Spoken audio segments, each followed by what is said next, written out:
Toku yok. Wi-Fi'nin üstü bilen polun üstü görüyoruz ya dostlar. Signalizasyası var. Hareket polanda National pasvetkası yani. İşte yerinize ayrılıp görüp poli. Müşteriler solunuşlu materyalimizi Sidarızı Ustanovka geldik. Ustanovka'da polun abzorunu görüyoruz. Hiçbir toku yok. Wi-Fi'nin üstü bilen polun üstü görüyoruz ya dostlar.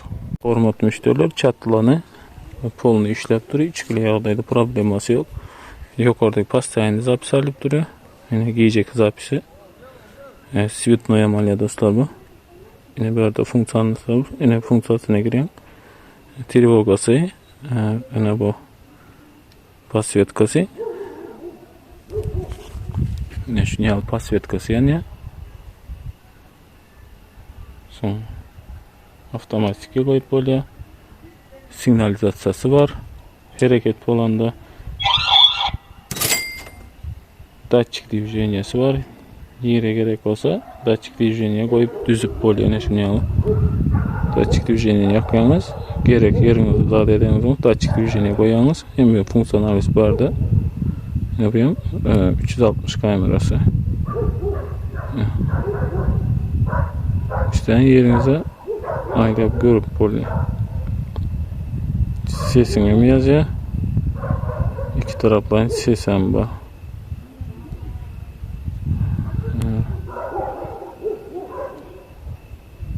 Alo.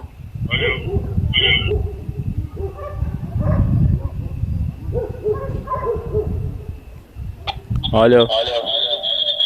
Yaxşımısınızlar? Yine benim datçik divizyonu adam bulundu. Çırasyanı Sivitno yamalya. Dostlar kameramız giyeceğinde Sivitno olup duruyor. Güneş panelinden enerji alıyor. Telefonunuza takıp biliyorsunuz. Dünyanın bu yerine görüp biliyorsunuz. Oğurlara karşı signalizasyası var. Güneş paneli var dostlar. Şular yağlı suya da dayanıklı dostlar.